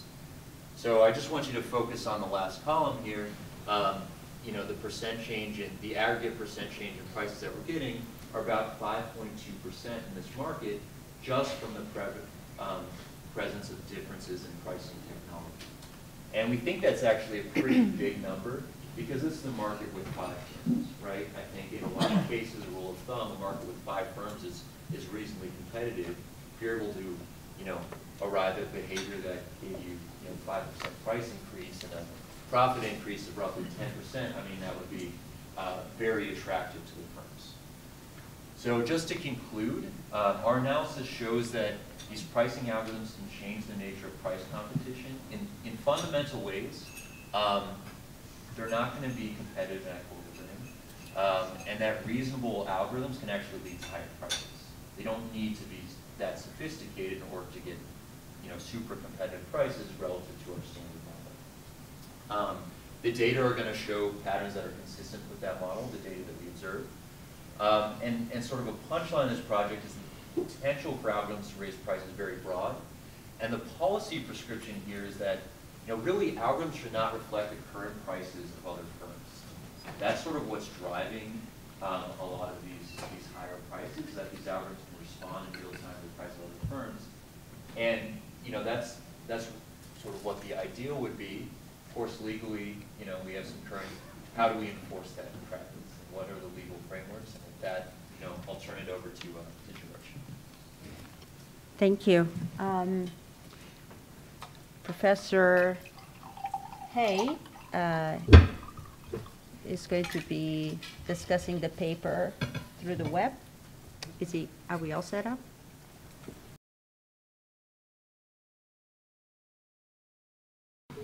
I'm just going to read Professor's comments. This very rigorous but interesting paper discusses a theoretical matter: what happens when competitors use pricing algorithms to select a price. The authors then use a fascinating database to suggest that this is not merely a theoretical phenomenon. I won't attempt to confirm or critique the former models and their proofs. While there are a number of models presented, the dominant conclusion reached is that when competitors all use some kind of algorithm to set prices, especially an algorithm that is based on one another's prices, the result can be super competitive prices even without anything we would recognize as collusion. If I understand it, the core intuition is that if I know my rival has the ability to rapidly respond to and undercut any price changes I make, I have less incentive to lower prices. The intuition is similar to that involving a pricing tactic discussed in the literature some 20, 30 years ago, specifically most favored nation clauses, where I promise to extend any discount I make to one customer to all of my other customers. The result is a reduced incentive to compete by offering selective discounts to keep customers or acquire them from my competitors. I'll say more about that practice later. I have one technical question about the paper itself and one question that may go into the category of future work. First, technical question. If I understand it, there may be several pricing algorithms available to competitors that differ with respect to the frequency with which prices are updated. So if there is a high frequency option and a lower frequency option, I understand the result that the higher frequency option will normally result in lower prices for the firm that uses that algorithm and in higher prices for the firm that uses the low frequency option. I take it that the high frequency algorithm is in some sense superior, and that other things equal, the firm using the high-frequency algorithm would be more profitable than the firm using the low-frequency option. What I find more difficult to intuit is what I take to be the claim that the second rival, the one with the lower frequency of price changes, even if it could, would not want to switch and adopt the same high-frequency algorithm as its rival. I see the result, but I'd welcome more intuition about why that result prevails. Certainly, in most old-fashioned oligopoly models, we would not expect a result that a firm would decline to lower its price to match its competitor's price, and thereby put itself at a competitive disadvantage if there was no technical obstacle to doing so. Second, a question about extensions. Are the results of the models affected at all by the structure of the market, in particular by the number of firms or industry concentration or some variant? I ask because, for reasons I discussed below, I am skeptical of the availability of the Sherman Act to deal with the problem raised by Professor McKay, just as the Sherman Act has difficulty dealing with more traditional oligopoly pricing problems. So a natural question is whether merger policy can help. Specifically, if I were enforcing merger policy and two firms proposed to merge, should my analysis of the merger be affected by learning that the firms use pricing algorithms? That is, would I treat the merger more harshly than a merger of the same two firms in a market without pricing algorithms? It's not enough just to say that the firms using algorithms would be more profitable both before and after the merger. I think you'd need to show that the effect of the merger is exacerbated by the fact that the firms are using algorithms. As to the data, I was fascinated by the database that the authors were able to construct and their cleverness in making use of it. I was also fascinated by the heterogeneity in rivals' use of pricing technology, with two of the retailers updating process only once per week, and the other three implementing price changes daily or even hourly. I am assuming that the slow retailers are aware that some of their competitors are changing prices more rapidly. The question is why they don't feel the pressure to follow suit. I have to assume that ceteris paribus, the retailers with more frequent changes are in some sense more profitable, but I have no sense of the order of magnitude of the differences in profitability. Is it that the cost of acquiring the algorithm is the barrier? This seems to be related to the theoretical question about the model I asked earlier. As to the policy issues, the question is whether, even if we accept the result that use of pricing algorithms can or does lead to higher prices, and what should be done about it. The authors state, policymakers could insist that firms cannot make their pricing algorithm functions of rivals' prices.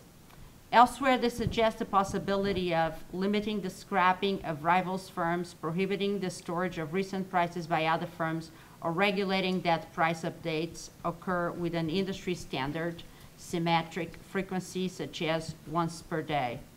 However, it is unclear exactly who these unnamed policymakers are, or who would be and under what authority they would act. At the moment, the only regulators I can imagine possibly being in a position to consider any remedy to the perceived problem are the antitrust authorities. But the history of how the antitrust authorities and the courts have dealt with oligopolistic pricing issues in general, and so-called facilitating practices in particular, does not give one cause to be optimistic. This has led antitrust scholars and practitioners to try to come up with other ways to solve the oligopoly problem. Oh, I'm sorry, I skipped one paragraph. For starters, it is now reasonably clear that the Sherman Act, which prohibits contracts, combinations, and conspiracies in restraint of trade, does not cover what elsewhere I have called pure oligopoly pricing, even where that pricing results in super-competitive prices.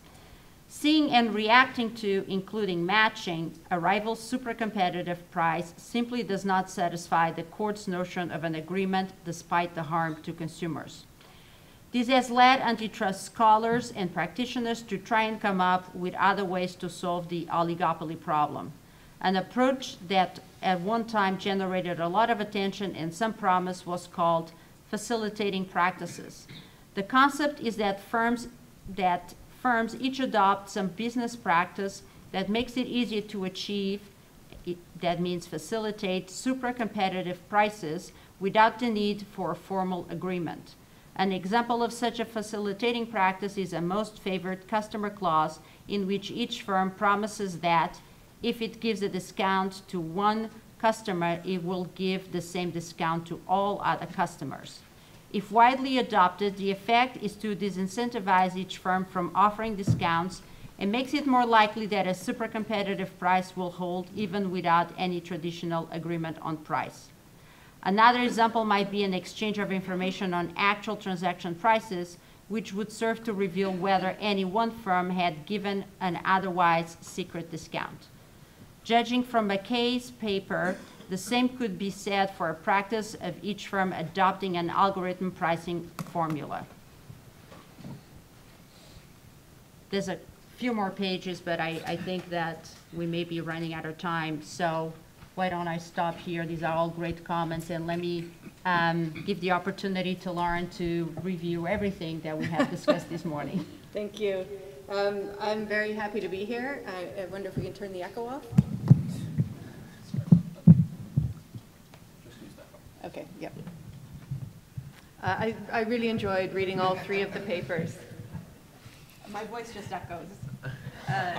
This, I think, is truly the next generation of antitrust that we've talked about: machine learning, natural language processing, competition and algorithms, things that data visualization, things that allow us to take advantage of the massive amounts of data that are now available and bring them into the antitrust arena. So I'm well aware that as we're talking about next generation antitrust, I'm old generation antitrust. And so one of the things that I'm thinking about is how do we bridge this gap between where things are in the courts right now and where they are clearly going. Natural language processing is going to be part of the analysis. When we go into an antitrust case, we've got the data, we've got the quantitative study, and then we've got masses of emails, masses of communication, and there's a balancing between the qualitative analysis that we do and the quantitative analysis that we do. And so natural language processing is going to be something I think that we will all have to contend with. I did have some fear that if I came in and critiqued some of the next generation approaches that someone would say, okay, boomer, and move on. I'm not actually a boomer, I'm Gen X, and the governing principle for Gen X is reality bites. And so I'm going to tell you where it bites for me in a couple of these places. First, Felix, I love anything that allows us to visualize data in new and interesting ways. I think there are still some challenges in interpreting the visualizations that you have. And if the bridge between old generation and next generation is have somebody interpret the data, I do not envy you your task of reading all of the cases that you're going to have to read to try to draw some learnings out of those. I think turning to for the airlines paper, just fascinating work. I will acknowledge I have done some of the work related to those cases, so I do have maybe a little bit of knowledge to be dangerous here. And I think what I found, I love the concreteness of the paper. I love the approach to it. I had two thoughts that kind of pervade the takeaway. And one is that capacity discipline does not mean reduce capacity. It can also mean don't grow as fast or grow more slowly than GDP. And so I think that comes into your results, and it affects the takeaway about whether there's an alternative explanation. And the reason for that is I think that you would, even when presenting it, you would say, we didn't find evidence of a reduced capacity. But you did find evidence of increased capacity. And so to me, one of the missing piece that I would like to see is what's the explanation? What is the underlying conspiracy that would be consistent with a reduction in capacity only when all of the airlines talk, but an increase in capacity if only one of them does, when the only J talks example. And so I thought there is maybe this trend with a lot of the work, not just in your paper, but just overall, to let the machine do the work, there's still that key role for figuring out what is the theory that ties all of this together. One other thought on that capacity in airlines, of course, is very difficult to measure. It's also very difficult to change. And so I think when the airlines are describing and discussing what their capacity will be, there's an enormous lead time. It is 9 months or more. And so one of the things that I'm a little bit suspicious of is how big the swings in capacity are that you are finding both on the up when they increase capacity and when they decrease, because I don't think the tools are there to be able to change it that quickly. Some of the things that you proposed in the paper that may be switching a domestic flight for an international flight, you can't make that switch because the domestic aircraft aren't rated to fly over water, and so that was one of the tools that can't be used. Putting an airline out to pasture is very expensive. I'd want to know, if it's a very valuable asset, I'd want to know what is the trade-off that an airline, what are they giving up by if they were to use that technique, for what gain when there's a price increase only in legacy markets, only when there's a few airlines participating, and only when all of them talk. So again, it's just sort of where does this make sense? And then I think just one other thought on the timing. If the airlines are thinking about what their capacity is going to be in 9 months, but then there is a quarterly earnings call, they've already made the decision of what they're going to do. So whether they can turn it on and off depending on how many people talk. So I think there's maybe not a richness of information in what is coming out of the quarterly earnings calls to be able to react to it quickly to the extent that you're seeing in the paper. And so I'm wondering, is there something else, obviously the endogeneity questions, but is there something else that can explain all of the results, not just the capacity reducing results? I feel like I'm talking really quickly. I just wanted to say a word about your... We have extra time. Okay, so I'll maybe not quite be so caffeine fueled. Alex, I thought just a fascinating paper and really an interesting subject that you do see a lot of, whether the algorithm is going to increase price, but this idea of competition in algorithms, and then to really explore that analysis, I think is really fascinating. I'm not as concerned as you suggested maybe consumers should be, and that is because even in your model you could be the high frequency price changer, and the high frequency price changer wins. So we've got a bunch of firms that have already adopted and latched onto, I'm going to use technology to better my profits. The clear solution is you want to be better than your rival. So there's a couple of places where you say that the rival can choose to either be higher or lower. They have a dominant strategy to try to be higher. And if they've matched, I think you said that is not an equilibrium where they've matched. But if you've got children, and anybody that has more than one child knows there's no way that two rivals are going to go off a matching equilibrium if you change and it benefits the other guy more than it benefits you. So I thought that the outcome of this is going to be, there's going to be competition to improve the technology, and so I was maybe less concerned of whether if we've got differential technologies and that's going to lead to higher prices than if all the technologies were the same. I think there is still the incentive for firms to outdo each other and try to get a faster and faster updating model. And then I think just the policy prescription of don't reference the prices of other firms, that's throwing away information. It's hard to imagine that would be an equilibrium outcome or an outcome that would apply to a broad set of situations. So I will leave it there so that we have a little bit of time for the audience to weigh in as well. Thank you, Lauren. I think we have 5 minutes for questions from the audience, if there are questions. So how much money is actually involved here? I mean, is it really worthwhile for the airlines to do this? I mean, how much is their profit? I mean, we talk about percentages, but we don't say how much money is actually involved. Does it really pay the airline to do this, or to risk antitrust? I mean, what kind of money? Is there earnings going up by $10 million a quarter, or $100 million? I mean, what's the benefit to them? The actual bottom line benefit. Let me just add one thing to that. It happens to be an industry in which I also have some experience.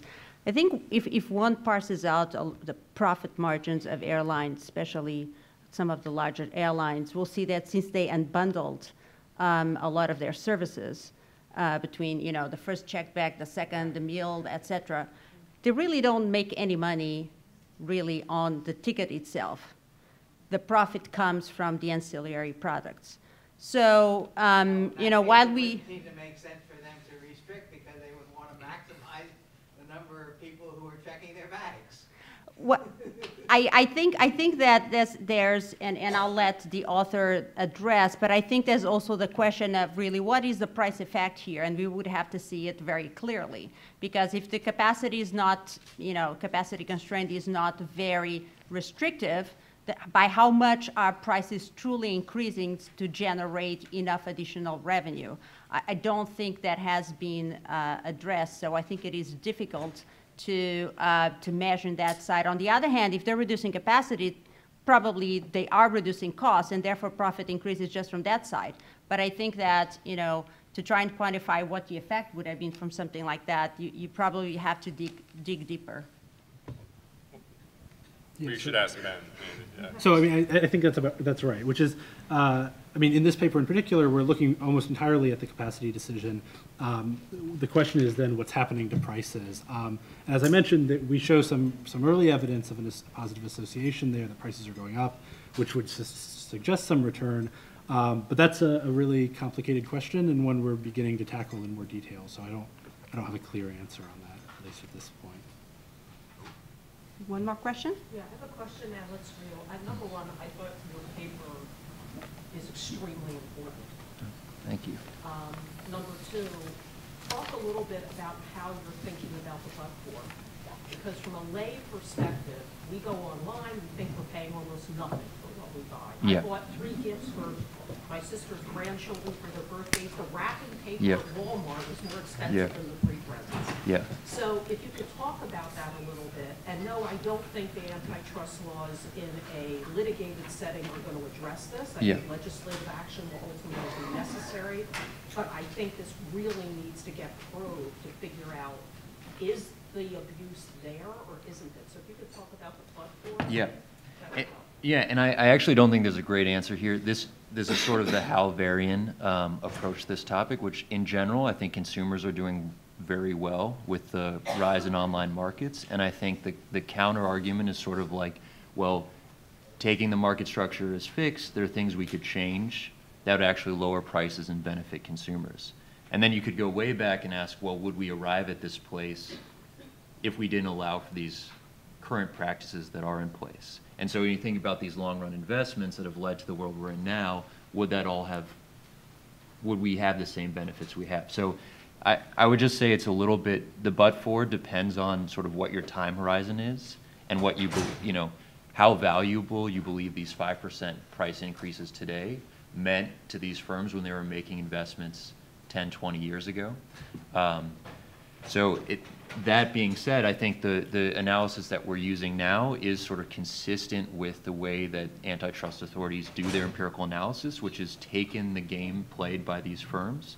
If we change that game on one dimension, how does that change prices and consumer welfare? So that's exactly what we're doing here. We're taking the pricing game and suppose we could permute that, you know, in this one dimension. But we're not addressing sort of what about long-run trends in prices and macro level investments in the market. And so there is some element of that too. I do want to, can I take a minute to clarify one thing that both the discussants on this sort of high frequency, low frequency thing, and there is more of this in the paper, but I didn't have time for today. And the question was, if it's most beneficial to have the higher frequency relative to lower frequency, won't people just continually outbid each other for the high frequency, and won't that lead to lower and lower prices? And you know, the answer actually is no to that, because even if you had an arms race type thing where you had higher and higher frequency, those don't lead to lower prices. The prices stay fixed. The price levels depend on the asymmetry, not the speed of your technology. And so what's happening here, you know, 2 types of kind of logic are applied. Prisoner's dilemma, and that's what sort of the pricing game is that most firms are in. You want the high price, but you want to deviate to low price. When it comes to the choice of pricing technology, the logic there is actually more of a coordination game. So, and what that means is, though, you know, I may prefer to go see the 6th Fast and Furious movie, whereas Danny would rather see the 5th one. We'd probably both rather go see a Fast and Furious movie together. And so that's just compromising where you say, I'll be the low frequency firm. I know that I'm giving up a little bit relative to my rival, but both of us are beneficial here. It benefits both of us. And, you know, and that's taking kind of a costless approach to this. The other sort of, you know, important empirical fact is that adopting these high frequency technologies are costly. So as soon as you add some cost in the model, now you have a friction that prevents you from sort of jumping your rival. So I think that's a very important distinguish here. That has two implications. One is sort of the immediate implication, which is maybe our models are wrong. Maybe the models we're using in antitrust analysis need to be adjusted. So that's sort of the immediate implication. And then the future implication is, well, how do we want to think about sort of policing and enforcing this when I think our current legal framework is just not suited to doing that. So thank you. Very well. Thank you so much. And please join me in applauding this excellent presentation.